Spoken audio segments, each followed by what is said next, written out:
Sesaat lagi Anda akan menyaksikan Damai Indonesiaku dipersembahkan oleh Wadimor, tentu sarung kita.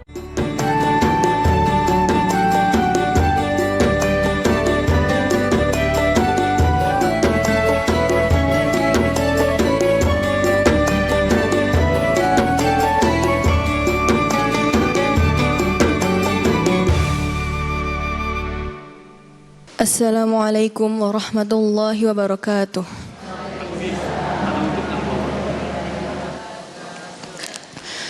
A'udzu billahi minasy syaithanir rajim.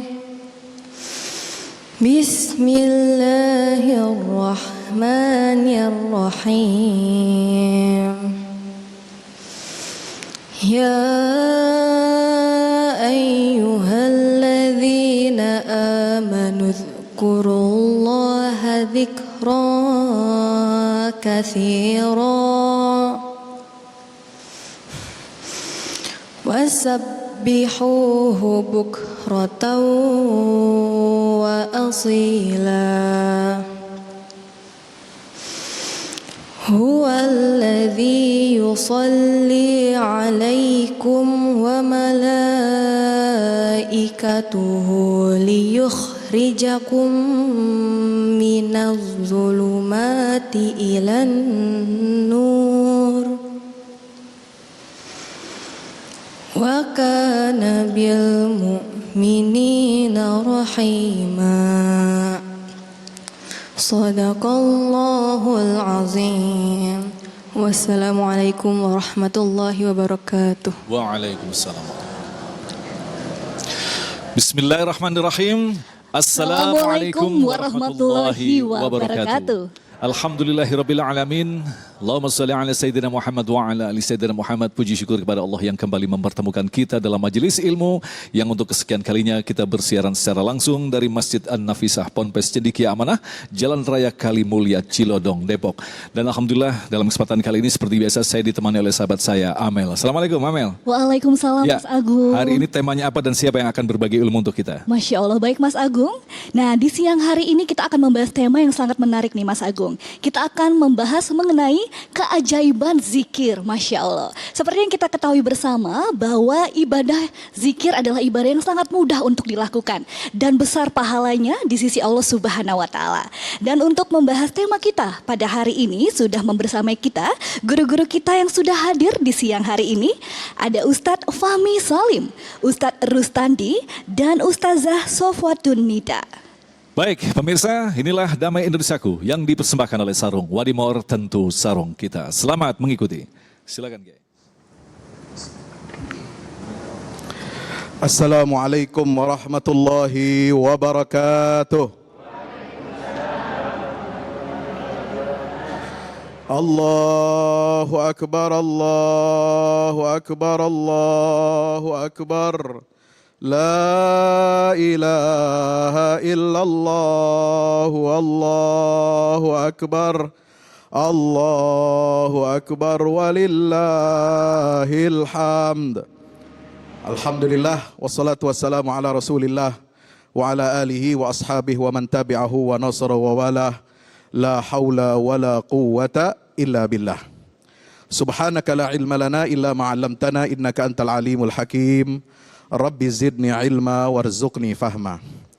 Bapak Ibu hadirin yang dimuliakan Allah Subhanahu wa Ta'ala, jamaah yang hadir di Masjid An-Nafisah dan juga seluruh jamaah pemirsa yang hadir ikut menyaksikan dimanapun Anda berada. Alhamdulillah, bersyukur kepada Allah kita masih berada di bulan Zulhijjah dan sebagian besar dari kaum muslimin Indonesia masih berada di hari-hari tasyrik, di hari kita memperbanyak zikir kepada Allah. Nabi SAW perintahkan kepada kita di hari-hari seperti ini. Sebagaimana Allah Ta'ala berfirman, wa yadhkurullaha fi ayyamin ma'dudat. Untuk mengingat Allah, mengingat nama Allah di hari-hari yang telah ditentukan oleh Allah. Maka Rasulullah SAW mengajak dan perintahkan kepada kita fa'akthiru fihinna bitasbih wat tahlil wat tahmid. Perbanyaklah kamu untuk berzikir kepada Allah dengan bertasbih, dengan bertahlil, dengan bertahmid. Alhamdulillah. Tema kita siang hari ini adalah tentang keutamaan berzikir kepada Allah Subhanahu wa ta'ala. Kenapa zikir sangat penting? Bahkan sholat pun disyariatkan oleh Allah adalah untuk mengingat Allah, betul? Wa aqimis sholata li dzikri. Dirikanlah sholat untuk kamu mengingat aku, kata Allah Subhanahu wa ta'ala. Ibadah haji juga demikian. Jamaah haji yang datang dari penjuru barat, penjuru timur, dari seluruh dunia, mereka tawaf di Baitullah, mereka sa'i antara Safa dan Marwa, mereka melempar jamarat. Kata Nabi SAW, itu semua adalah disyariatkan oleh Allah liiqamati dzikrillah, untuk menegakkan zikir kita kepada Allah Subhanahu wa ta'ala. Zikir artinya apa? Menyebut. Zikir artinya kita selalu mengingat Allah dalam setiap hal, dalam segala kondisi dan situasi apapun. Ketika kita mendapatkan nikmat, kita harus ingat Allah. Sebab itu semua nikmat adalah bersumber dari siapa? Dari Allah Subhanahu wa ta'ala. Ketika kita mendapatkan musibah, ingat Allah tidak? Ingat Allah tidak? Harus ingat. Jangan kita mengucapkan alhamdulillah, zikir kepada Allah, kalau kita hanya dapat nikmat, karunia dari Allah. Enggak. Bahkan ketika kita dapat musibah, ya, kata seorang imam tabi'in, Shuraih Al-Qadhi, kalau saya mendapatkan musibah dari Allah, maka minimal saya harus memuji Allah 4 kali. Halo. Assalamualaikum. Hidup apa ngantuk ini? Yang di rumah, saya ulangi sekali lagi. Kata Imam Shuraih Al-Qadhi, kalau saya mendapatkan musibah dari Allah, minimal saya harus mengucapkan hamdalah, alhamdulillah 4 kali. Kenapa? Karena yang pertama, aku mengucapkan hamdalah, memuji Allah, mengingat Allah ketika aku mendapatkan musibah. Ketika ternyata musibah yang aku alami ini tidak lebih besar, tidak lebih berat dari yang seharusnya aku terima, maka kita mengucapkan alhamdulillah. Musibah kita lebih kecil daripada saudara kita yang menerima musibah. Ada yang dapat musibah lebih besar, lebih berat dari kita, maka kita mengucapkan alhamdulillah. Yang kedua, karena Allah mengaruniakan kepada kita untuk bersabar ketika mendapatkan musibah itu, maka kita juga mengucapkan alhamdulillah. Yang ketiga, kata Imam Shuraih Al-Qadhi, kenapa saya ketika mendapatkan musibah pun harus mengingat Allah, memuji Allah? Karena Allah lah yang membimbing saya untuk bisa mengucapkan istirja dan mendapatkan pahala istirja, yaitu ucapan inna lillahi wa inna ilaihi raji'un. Kita semua adalah milik Allah, dan kita semua pasti akan kembali kepada Allah. Yang keempat, kenapa kita ketika musibah pun kita harus banyak mengingat Allah, banyak memuji Allah Subhanahu wa ta'ala? Karena musibah yang kita alami bukan terkait dengan urusan agama kita. Kalau musibah kita cuma kehilangan dompet, bisa diganti dompet sama isinya, betul? Halo. Kalau musibah kita hilang surat tanah, bisa kita urus lagi, bisa kita urus lagi ke BPN, betul? Betul. Kalau kita kehilangan motor, bisa kita ganti lagi insya Allah dengan yang lebih baik. Amin. Ya Rabbal. Tapi kalau musibah kita sampai kita kagak sholat, hati kita tertutup, nggak mau ngaji, nggak mau baca Quran, nggak mau banyak baca salawat kepada Nabi SAW. Kalau hati kita sudah terkunci, tidak mau mengingat Allah, tidak mau sholat, tidak mau berzakat, tidak mau puasa Ramadan, itulah musibah yang sesungguhnya, karena itu terkait dengan agama kita. Na'udzubillah. Maka hadirin yang dirahmati Allah, Imam Ibnul Qayyim itu mengatakan ada 4 manfaat faedah daripada berzikir kepada Allah. Apa yang pertama? Zikir itu dapat menghilangkan kesusahan, menghilangkan kesedihan dan kegundahan hati. Ya. Banyak orang nanya, Pak Ustadz, apa manfaatnya sholat? Sholat kan intinya zikir. Ngapain kita sholat? Emang kita dapat duit? Halo? Woi, lu pada sholat zuhur, udah? Udah, dapat duit kagak? Terus kalau gitu kita buat sholat buat ngapain? Kita sholat, kita mengingat Allah, itu bukan untuk mendapatkan materi, bos. Kita sholat ingat Allah untuk apa? Kita mendapatkan karunia Allah berupa apa? Hilangnya kecemasan dalam diri kita, hilangnya kegundahan dari diri kita, dan kita mendapatkan ketenangan menjalani hidup kita. Itu yang kita harapkan dari zikir kita kepada Allah Subhanahu wa ta'ala. Nanti kita terusin lagi, Mas Agung. Baik, terima kasih Kiai Fahmi. Itulah tadi pemirsa yang dirahmati Allah, betapa luar biasanya dinullah Islam, di dalamnya mengandung segala kebaikan. Ketika kita diberikan kebahagiaan, kita berzikir kepada Allah. Ketika kita diberikan kesusahan, kita berzikir kepada Allah. Insya Allah dalam segmentasi berikutnya nanti Ustazah Nida akan menjelaskan kepada kita lantas apa sesungguhnya manfaat daripada zikir itu sendiri. Tetaplah bersama kami Damai Nusaku yang dipersembahkan oleh Sarung Wadimor, tentu sarung kita. Pemirsa, kembali lagi dalam program Damai Indonesiaku. Tadi Ustadz Fahmi Salim sudah menjelaskan mengenai keutamaan zikir. Nah, di segmen kedua kali ini kita akan mendengarkan tausiah dari Ustazah Sofwatun Nida tentang manfaat zikir. Silakan Ustazah.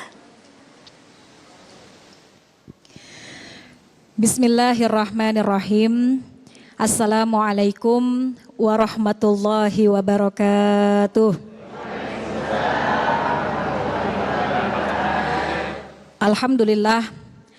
Alhamdulillahilladzi an'ama alaina binikmatil iman wal islam wasihah wassalamah wal afiyah wassalatu wassalamu ala sayyidina Muhammadin khairil wa ala alihi wa ashabihi wa man tabi'ahu ila yaumil qiyamah, amma ba'du.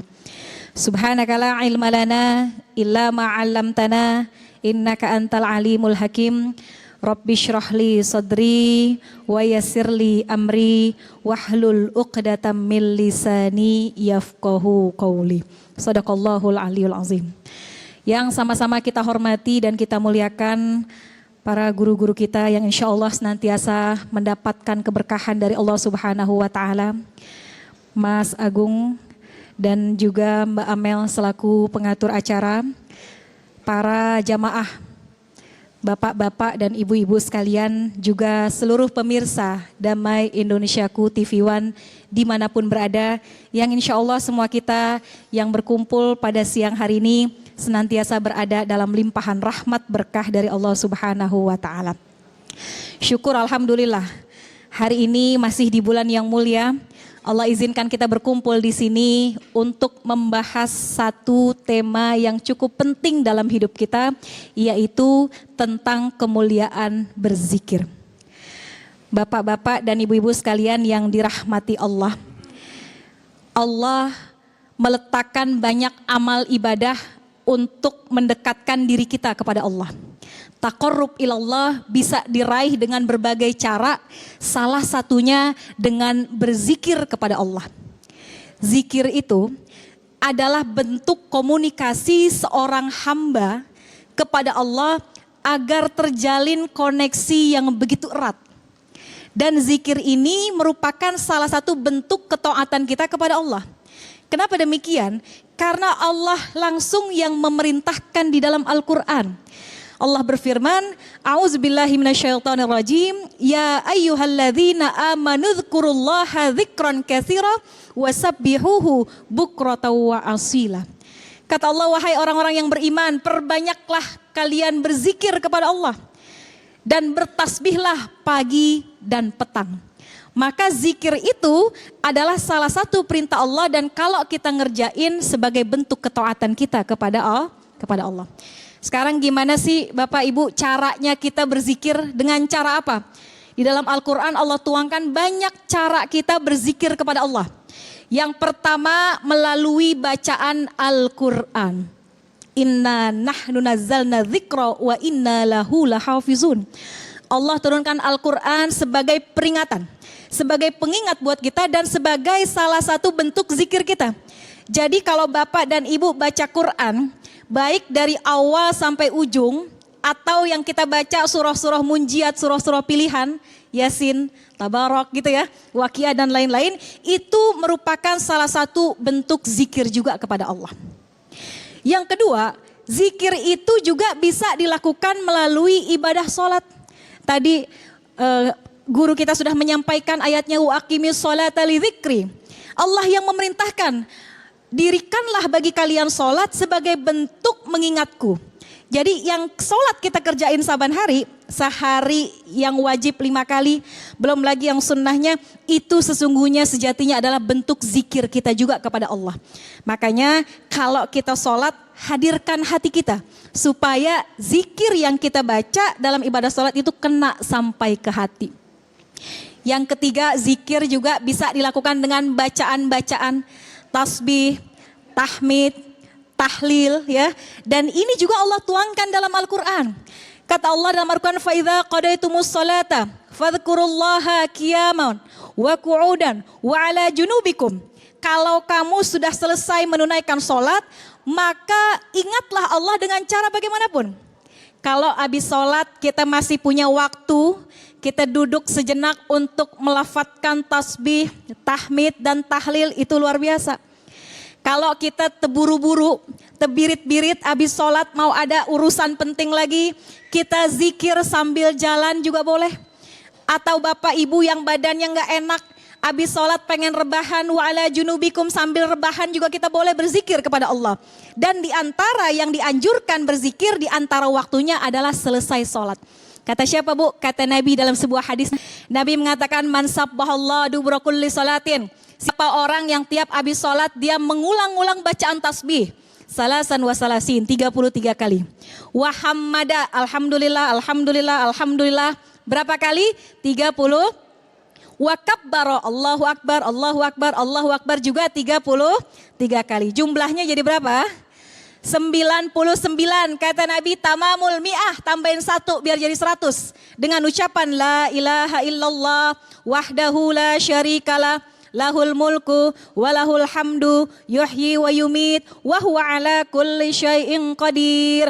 Kata Nabi, siapa yang tiap habis sholat baca 33 tambah 1, ghufirat khotoyahu wa in kanat misla badil bahri. Diampuni dosanya sekalipun dosanya sebanyak buih di lautan. Tuh Masya Allah. Perkara sederhana, tiap habis sholat kita zikir dulu, boleh sambil duduk, boleh kita sambil jalan, boleh kita sambil rebahan, tapi itu bisa menjadi pengampunan bagi dosa-dosa kita. Al-Quran menjadi zikir, sholat menjadi zikir, bacaan tasbih, tahmid, tahlil menjadi zikir. Dan yang keempat, zikir juga bisa melalui bacaan doa-doa kita. Doa yang Ibu ambil dari Al-Quran boleh. Doa yang kita ambil daripada doanya Nabi boleh.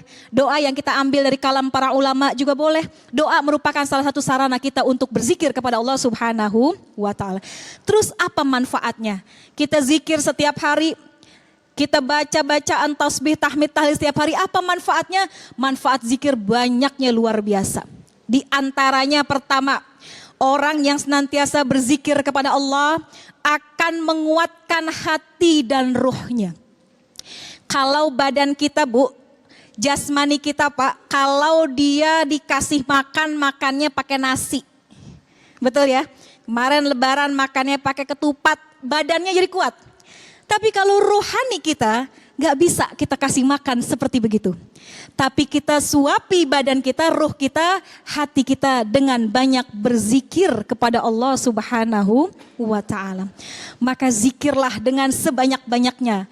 Banyak zikir-zikir yang diajarkan para alim ulama. Zikir-zikir dari baginda Rasul, kita baca insya Allah ruh kita akan tercukupi. Yang kedua, Apa manfaat dari berzikir? Allah akan bikin hati kita menjadi tenang. Ala bidzikrillah tatmainnul qulub. Ketahuilah dengan berzikir hatimu akan menjadi tenang. Kita hidup nggak ada Bu yang nggak punya masalah, betul? Masalah di anak, masalah di ekonomi, masalah di keluarga, masalah di penyakit yang kadang bikin hati kita gelisah. Tapi Allah membuka jalannya, perbanyak zikir kepada Allah, Allah akan bikin hatimu menjadi tenang. Dan yang terakhir, manfaat zikir diantaranya menjauhkan lisan kita dari perkataan yang sia-sia. Daripada kita bicara yang batil, daripada kita bicara yang sia-sia, perbanyak zikir kepada Allah. Karena kata ulama, lisanul barokah arba'ah. Kalau pengen lisanmu berkah, sibukin nama yang 4. Pertama, likasroti zikri, banyakin zikir.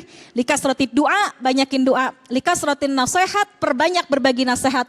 Lisanun likasroti tilawatil Quran. Jadikan lisan kita memperbanyak baca Al-Quran. Mudah-mudahan dengan zikir yang kita baca, di dunia Allah selamatkan kita, di akhirat Allah berikan kita keberkahan. Amin ya Amin Rabbal ya Rabbal Alamin. Terima kasih Ustazah, dan itulah tadi pemirsa yang dirahmati Allah, zikir semestinya memang kita ucapkan setiap saat. Kalaupun mulut kita seakan-akan diam, hati kita pun akan tetap berzikir.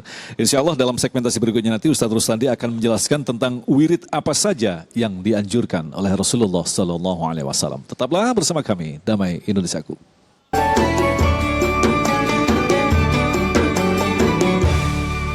Baik, terima kasih pemirsa, Anda masih bersama kami Damai Indonesiaku yang mengangkat tema tentang manfaat atau hakikat dan rahasia daripada zikir. Kalau tadi Ustazah Nida telah menjelaskan pada kita, zikir yang paling utama adalah selepas sholat. Ternyata ada zikir-zikir lain atau wirid-wirid yang diajarkan oleh Rasulullah Sallallahu Alaihi Wasallam. Silakan Ustaz Ruslandi. Subhanallah walhamdulillah wala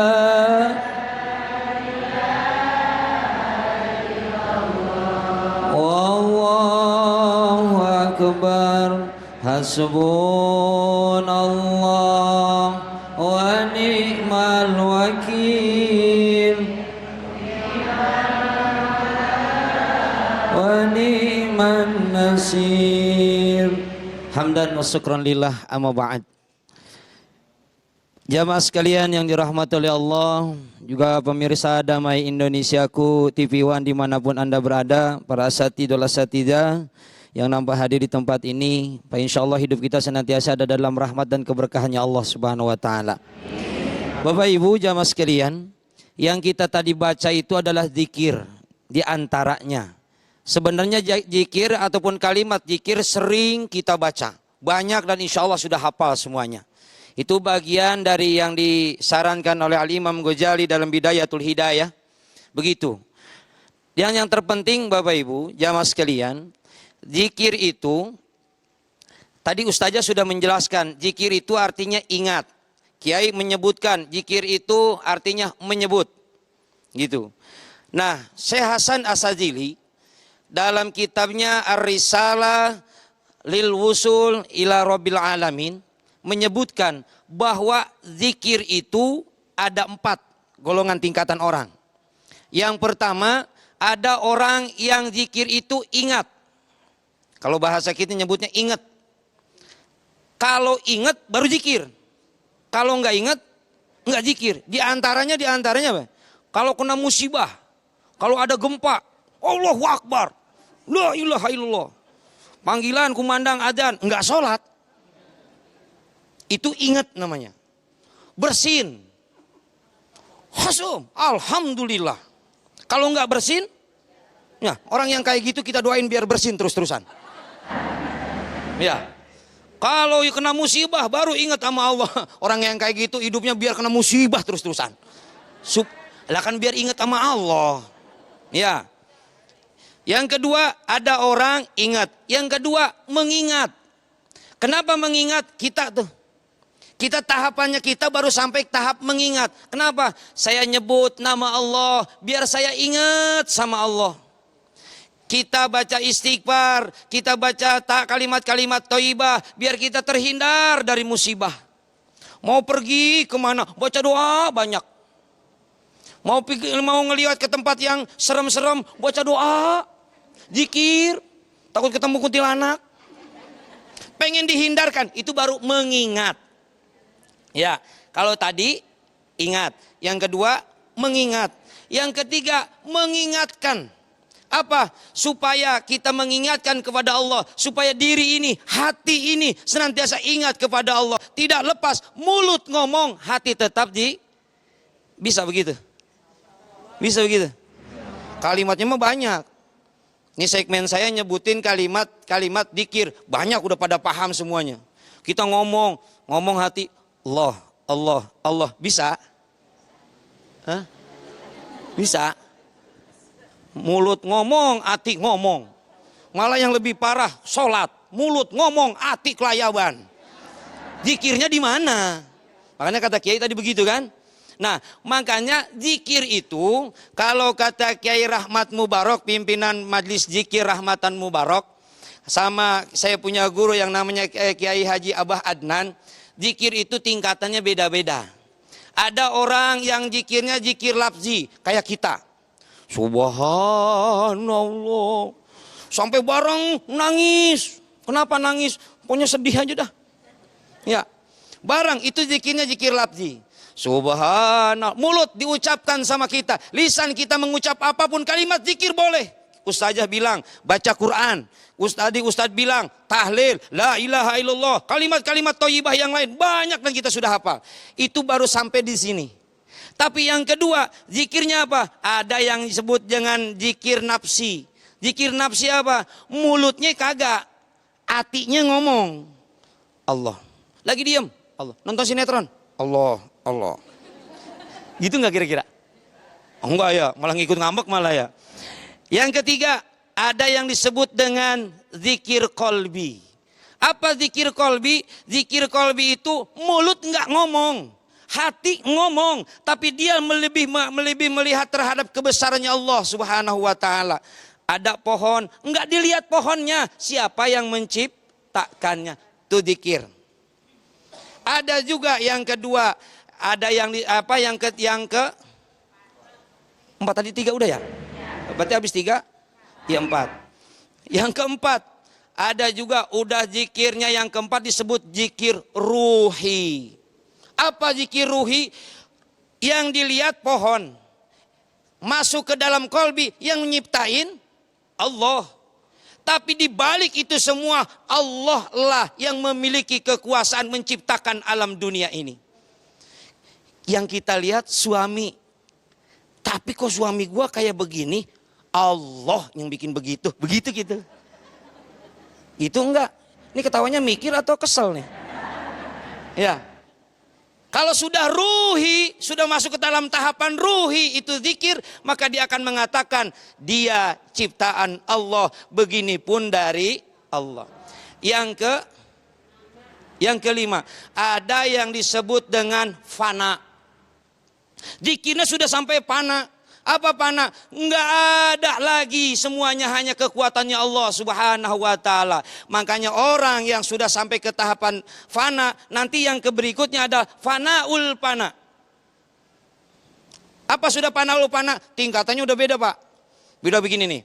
Minallah, fillah, lillah, billah, ilallah. Coba ya.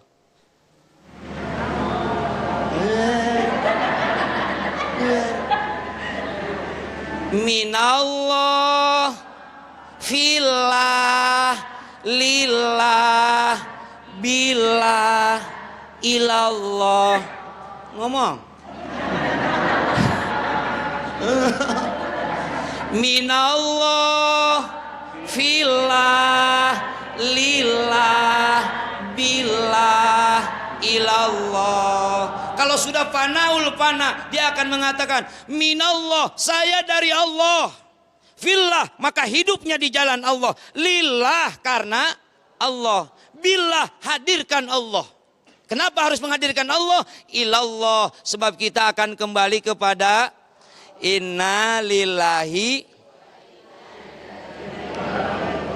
Kalimat itu kapan kita baca? Itu kalimat zikir loh. Kapan kita baca? Kalau ada orang meninggal, si anu mati, innalillah, sendal hilang, Mendingan, buset. Tapi kalau sudah dalam zikirnya, hatinya sudah inna lillah, kemudian sudah masuk ke dalam yang namanya nafsi, jiwanya sudah zikir, enggak mesti pakai tasbih dia. Enggak mesti dia mulutnya ngucap, tapi zikirnya dengan apa yang namanya nafsi, zikir. Kemudian masuk ke kolbi, masuk ke ruhi, sampai nanti tahapannya adalah panaul pana, maka itu adalah orang yang sudah zikirnya, sudah tahapannya sudah mantap. Mudah-mudahan, tapi ibu mohon maaf ya, itu hierarki. Ngerti nggak hierarki, Nek? Tingkatan, tahapan. Semuanya harus belajar itu semua menggunakan Jangan cuma zikir tapi kudu ngaji. Jangan ngaji doang enggak zikir. Salah juga. Orang yang zikir doang enggak ngaji, ibadahnya enggak benar, malah bisa jadi sesat. Ngaji doang enggak zikir, sombong, ngerasa paling pinter. Ya, wa kullu man bighairi ilmin ya'malu amaruhu mardudatun la tuqbalu. Orang beramal ibadah enggak pakai ilmu, maka ilmu itu ibadahnya ditolak sama Allah. Dan kita pun untuk membetulkan hati kita, berzikirlah kepada Allah Subhanahu wa taala. Wallahu a'lam. Masya Allah, terima kasih banyak Ustadz Rustandi. Baik pemirsa, saat ini di sebelah saya sudah ada salah satu jamaah yang ingin bertanya. Silakan Ibu, dengan siapa namanya? Dengan saya Ibu Leli Marlina. Baik, pertanyaannya apa Ibu? Ya, terima kasih kepada Bapak Kiai Ustazah. Saya ingin bertanya, kita ini kan pasti banyak cobaan ya dalam hidup. Ada dari istri juga, dari suami, dari anak, dari harta gitu ya. Tadi solusinya zikir itu diantaranya sholat. Kemudian baca tasbih, tahlil, tahmid ya. Nah terkadang kita udah baca itu tuh, kita sholat nih. Ternyata bukan malah ingat Allah, tambah masalahnya pada tambah ingat gitu. Jadi pertanyaan saya, adakah zikir yang mujarab? Ya gitu, zikir khusus yang memang bisa menghilangkan itu tadi, masalahnya jadi selesai gitu. Kemudian hati kita jadi tenang gitu ya. Jadi itu mungkin saja pertanyaan dari saya ya. Masya Allah, terima kasih pertanyaannya Ibu. Kita akan mendengarkan jawabannya namun setelah pesan-pesan berikut ini. Tetap di Damai Indonesiaku.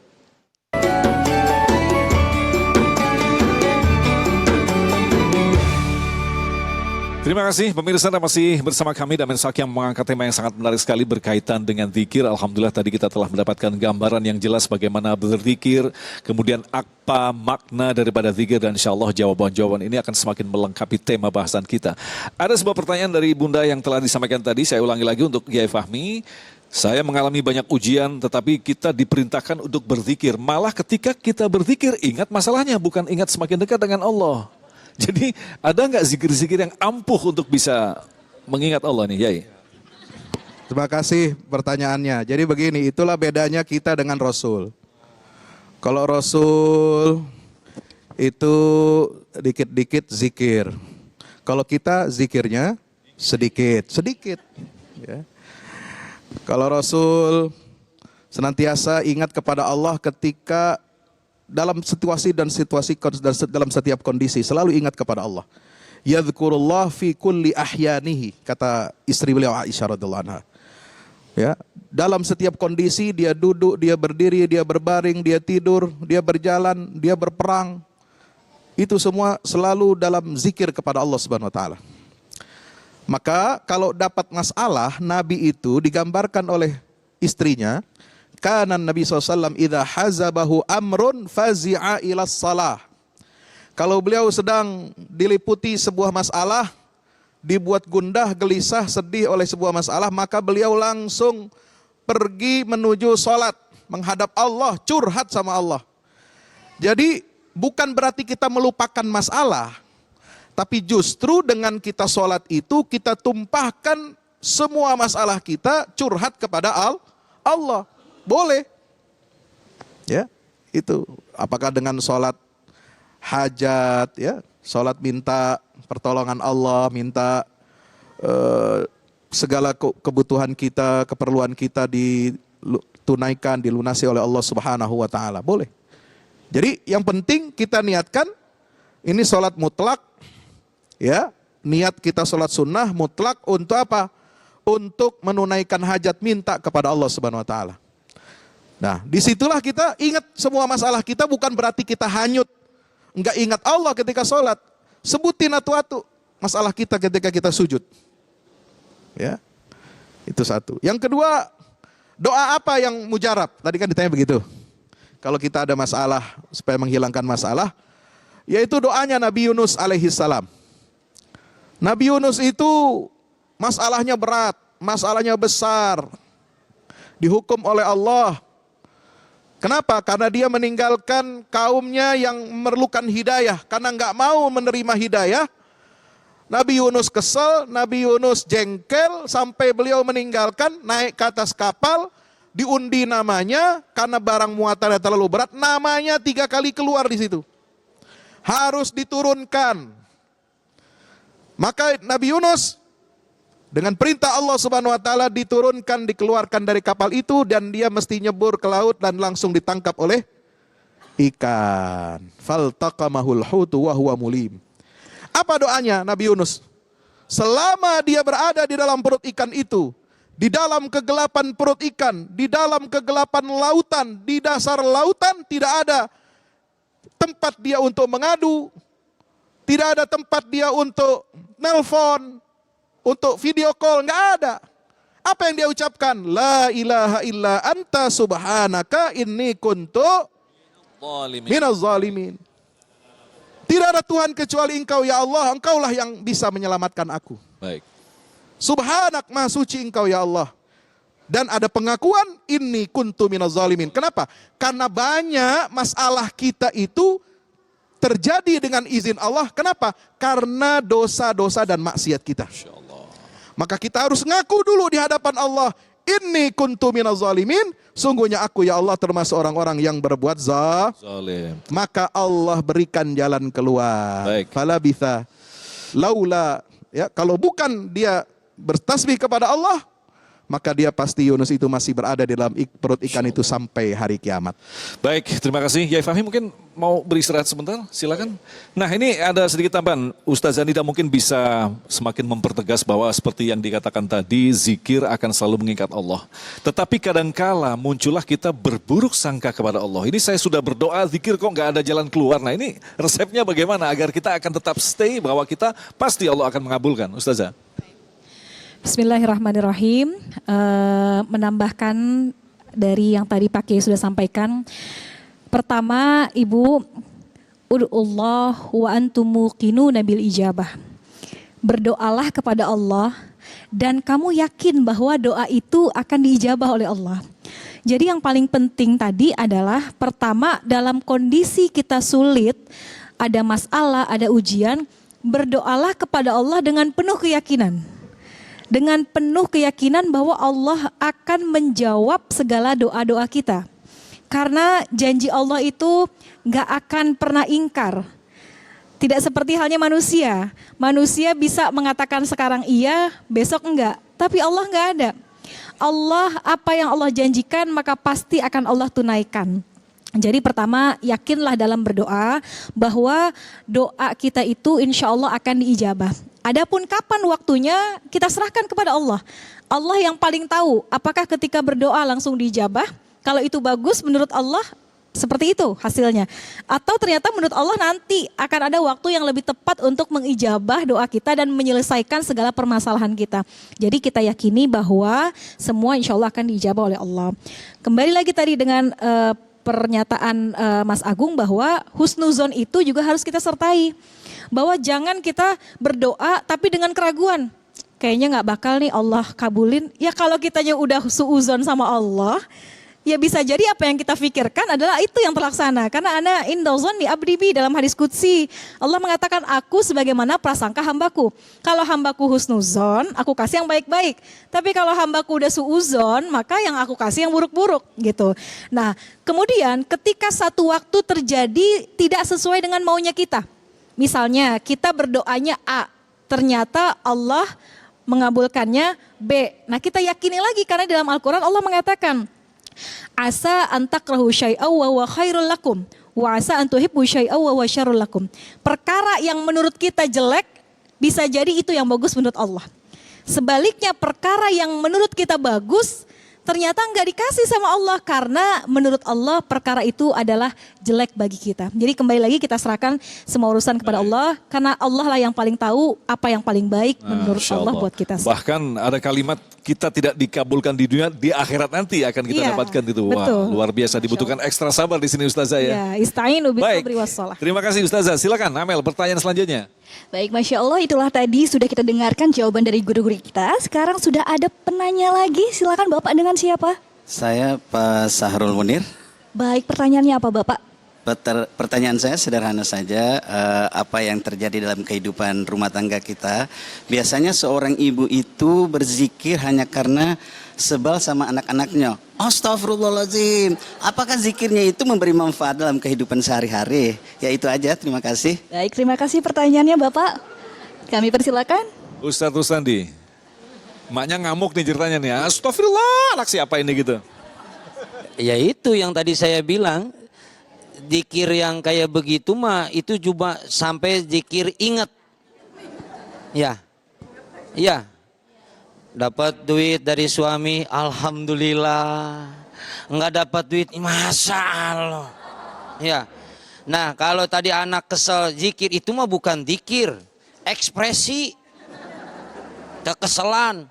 Kenapa yang keluarnya kalimatnya kalimat zikir astagfirullah? Karena memang sudah terbiasa. Makanya ibu, jamaah sekalian, kalimat kenapa ada orang latah ya? Ya ada latah ya. Kadang-kadang, nggak usah disebutin. Ya pokoknya itulah. Ya, ada orang yang kayak begitu. Kenapa? Karena memang nggak berzikir, nggak terbiasa dengan zikir. Hati, jangankan lisan, jangankan hatinya, zikir lisan aja udah enggak. Makanya refleksnya yang keluar, yaitu, ya, kan dibilang kata Nabi gini, man qala fi akhiri kalamihi la ilaha illallah dakhalal jannah. Siapa orang yang di akhir kalimatnya, di akhir hayatnya dia mengucapkan kalimat la ilaha illallah, dia masuk. Kapan biasa dia bisa, enggak bakalan bisa dia mengucapkan kalimat la ilaha illallah kalau waktu hidupnya enggak biasa. Kalau biasa waktu hidup balak 6, balak 5, matinya mati loh, mati. Ya, makanya kebiasaan, dibiasakan. Kapan? Kan ada keterangan gitu kan. Lakinu mautakum.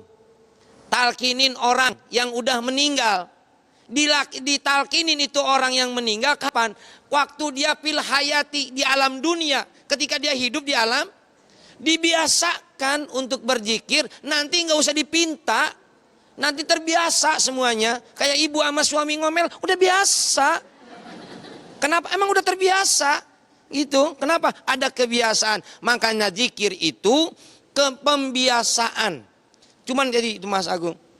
Zikir ingat, zikir mengingat, zikir mengingatkan, zikir diingatkan. Levelan yang paling tinggi adalah zikir diingatkan. Supaya kita diingatkan sama Allah. Fazkuruni azkurukum washkuruli walatakfurun. Surat apa? Surat apa? Yasin, dari mana begitu Yasin? Al-Baqarah 152. Kata Allah, kalau kamu ingat kepadaku, aku akan ingat kepadamu. Kan gitu kan? Kalau Kang Mas ingat aku juga ingat kamu Kang Mas. Ya kan gitu ya?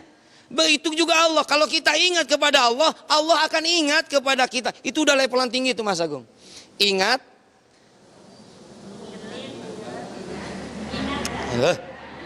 Ingat, mengingat, mengingatkan, diingatkan. Itu kata Syekh Asadili. Dalam kitabnya begitu. Jadi itu tahapannya. Tapi walaupun begitu tetap harus berusaha. Berusaha hati, berusaha upaya kita ngikutin majlis zikir. La ilaha illallah. Walaupun cuma baru goyang doang, hatinya tetap ngayap. Tadi itu, la ilaha illallah, utang banyak banget kumaha, ya aduh. Udah biarin, tahapan semuanya. Semuanya berproses, wallahu a'lam. Nah Ustazah Nida, mungkin perlu ditegaskan kembali. Ini kadang-kadang kita sebagai orang tua lupa bahwa anak itu juga adalah alat penguji keimanan kita.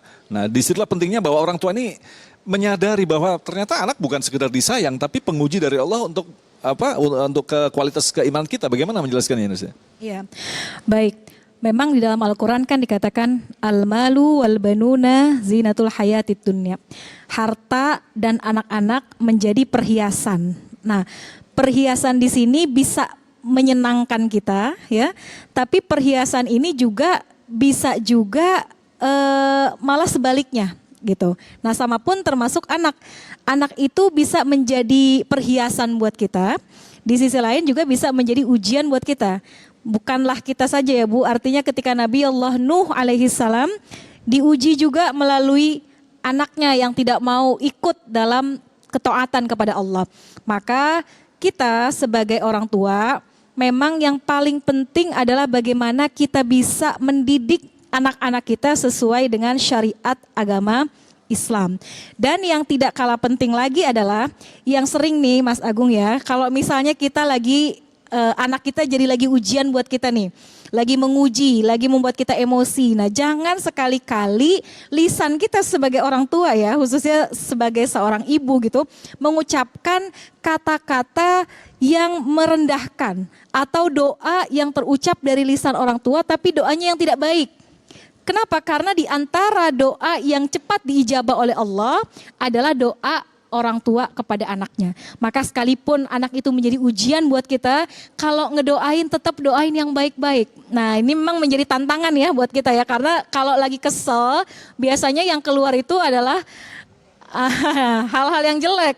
Gimana caranya ketika anak kita lagi lagi bikin kita emosi, lagi bikin kita marah, tetap kita doain yang baik-baik. Sama seperti saya pernah baca ya, Al-Imam Sudais ya, imam dari Masjidil Haram, itu ketika kecil beliau tuh nakalnya luar biasa. Tapi setiap kali melakukan kesalahan, itu ibunya mendoakan, dasar kamu, mudah-mudahan nanti kamu jadi imam Masjidil Haram gitu.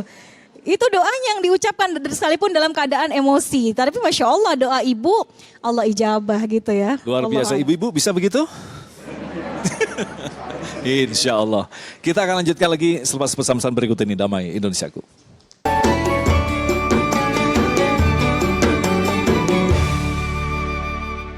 Terima kasih pemirsa, masih bersama kami dalam program Damai Indonesiaku. Di segmen ini kita terlebih dahulu akan menyaksikan video mengenai program One Day One Juice di Lapas Tangerang, mengajak warga binaan untuk senantiasa berzikir dan mengagungkan asma Allah.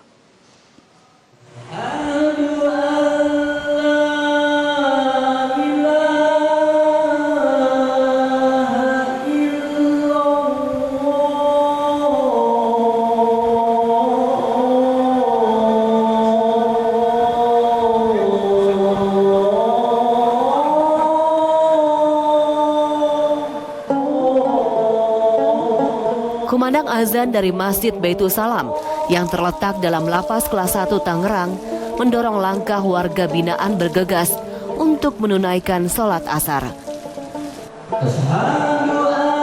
Merapatkan barisan untuk menunaikan sholat berjamaah.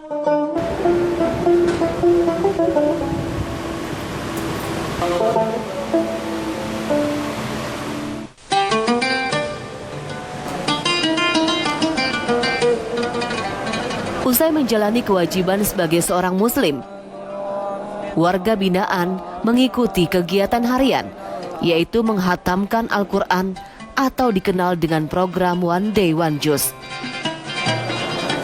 Kegiatan One Day One Juice nyatanya banyak diminati warga binaan. Salah satunya ialah Muhammad Komarudin. Pria yang berdomisili di Tangerang, Banten ini terjerat kasus narkotika dan mendapatkan hukuman 5 tahun penjara subsidiar 6 bulan.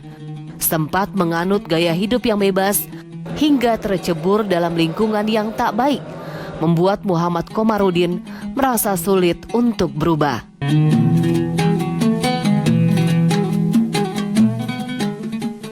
Rasa takut Komarudin usai ditetapkan sebagai tahanan kini mengubah dirinya untuk mendekatkan diri kepada Allah Subhanahu wa Ta'ala. Muhammad Komarudin perlahan mendalami ayat suci Al-Quran. Beruntung kegiatan ini didukung oleh lembaga pemasyarakatan. Alhamdulillah selama di sini saya udah bisa buat baca Al-Quran. Tadinya nggak bisa jadi bisa. Menghatamkan Al-Quran menjadi tujuan setiap murid ketika mengikuti kegiatan mengaji. One Day One Juz atau satu hari satu juz Al-Quran adalah kegiatan untuk memupuk iman santri warga binaan. Memiliki kepribadian yang lebih baik mungkin menjadi harapan bagi narapidana, mendekatkan diri pada Sang Pencipta dengan mengenal ayat-ayat Allah, menjadi salah satu cara agar melahirkan karakter baru. Intinya saya ingin jadi lebih baik dari sebelumnya, lebih baik dari sebelum saya nyampe ke sini. Selama di sini saya udah sedikit-sedikit saya ada ilmu bisa meninggalkan perilaku saya yang buruk di masa yang lalu. Cita-cita saya cuma itu udah cukup. Masya Allah, sebuah tayangan yang sangat menarik sekali yang memberikan gambaran kepada kita betapa setiap peristiwa pasti mengandung hikmah. Kita akan dengarkan satu persatu yang akan disampaikan. Yang pertama, Kiai Fahmi Salim. Silakan, Kiai. Alhamdulillah, barusan kita lihat tayangan yang sangat menggugah buat kita semuanya.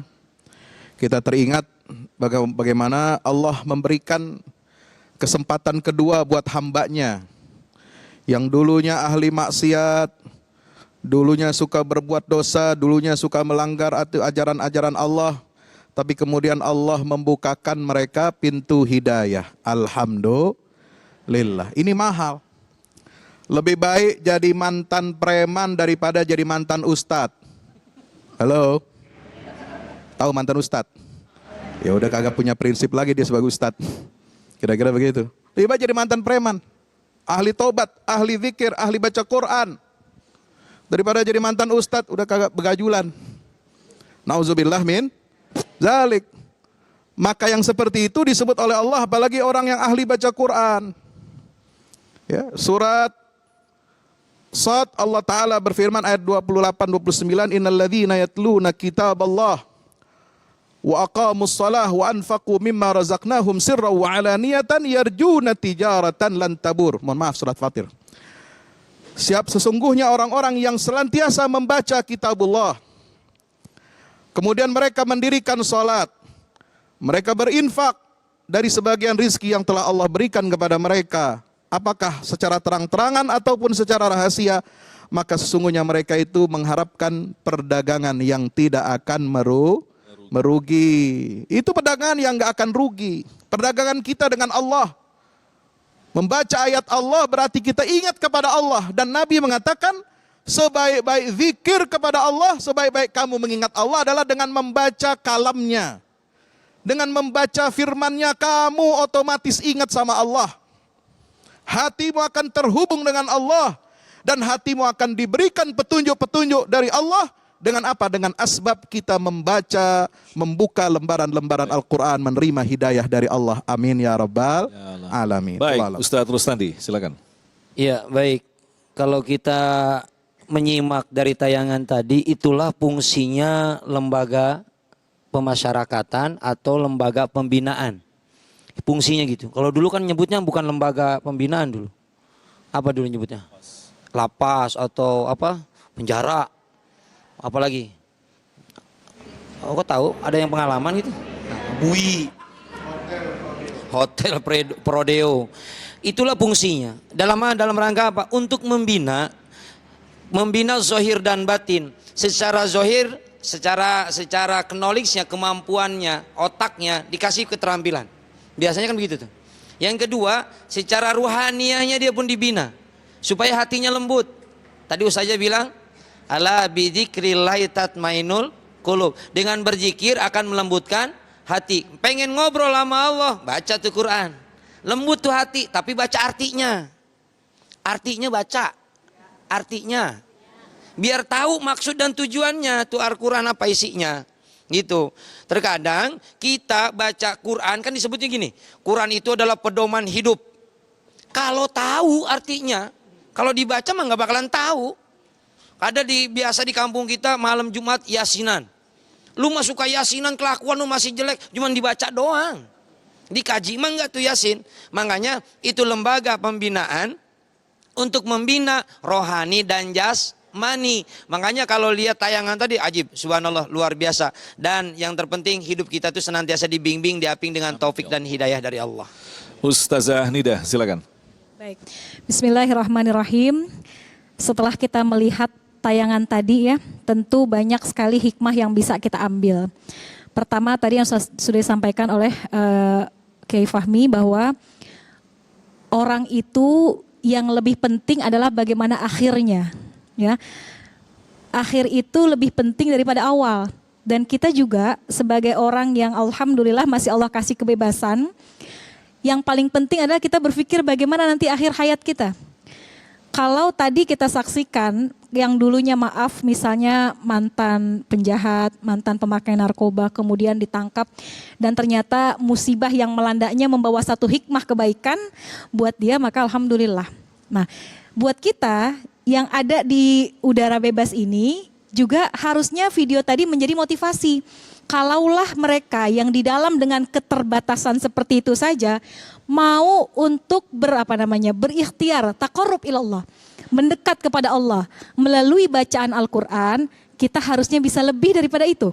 Yang bisa berkumpul bersama keluarga, bisa menikmati udara bebas dan lain-lain, harusnya kita juga bisa lebih lagi mendekatkan diri kita kepada Allah dengan berbagai macam cara.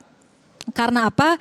Karena yang Allah pandang dari hambanya bukan siapa dia, bukan apa jabatannya dia. Bisa jadi yang di dalam lapas ternyata lebih mulia di mata Allah Subhanahu wa taala. Maka yang paling penting, yuk sama-sama kita bekali diri kita, semakin dekat kita kepada Allah, insya Allah semakin banyak kebaikan yang Allah berikan kepada kita. Amin ya rabbal alamin. Terima kasih Ustazah Nida, Ustaz Rustandi dan Kiai Fahmi yang telah memberikan nasihat sekaligus ilmu yang insya Allah akan memperkaya wawasan kita tentang dinullah Islam. Salah satunya adalah zikir. Mudah-mudahan kita yang menyaksikan ini tidak pernah menyerah dan tentu saja berbaik sangka kepada Allah. Ingat, sebelum Allah mengabulkan apa yang kita minta, sebelumnya Allah telah memberikan hadiah besar, yaitu berupa kita masih bisa berzikir. Ingatlah itu adalah satu yang luar biasa sekali, apalagi ketika ditimpa masalah, justru kita jauh dari Allah, itulah kesesatan yang nyata. Insya Allah kita berdoa, mudah-mudahan kita termasuk orang-orang yang terus diberikan petunjuk, diberikan istiqomah untuk tetap berzikir kepada Allah Subhanahu wa taala. Tetaplah bersama kami, Damai Indonesiaku.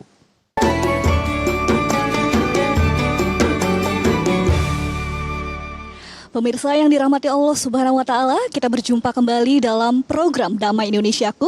Dan alhamdulillah hari ini kita telah menyimak bersama secara tuntas mengenai keajaiban zikir, Masya Allah.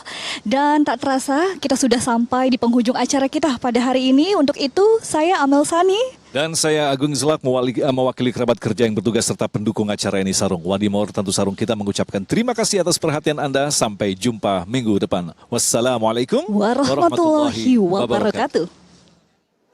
Astaghfirullahalazim, astaghfirullahalazim, astaghfirullahalazim. Alhamdulillahi rabbil alamin. Allahumma salli wa sallim wa barik ala nabina Muhammadin wa ala alihi wa sahbihi ajma'in. Rabbana taqabbal minna innaka antas samiul alim wa tub alaina innaka antat tawwabur rahim. Rabbana atina min ladunka rahmah wa hayyi lana min amrina rasyada.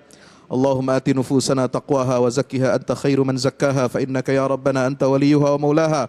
La ilaha illa anta subhanaka inni kuntu minaz zalimin. La ilaha illa anta subhanaka inni kuntu minaz zalimin. La ilaha illa anta subhanaka inni kuntu minaz zalimin. Rabbana atina fid dunya hasanah wa fil akhirati hasanatan wa qina adzabannar. Wa sallallahu ala nabiyyina Muhammad wa ala alihi wa sahbihi wa baraka wa sallam. Subhana rabbika rabbil izzati amma yasifun. Wassalamun alal mursalin walhamdulillahi rabbil alamin.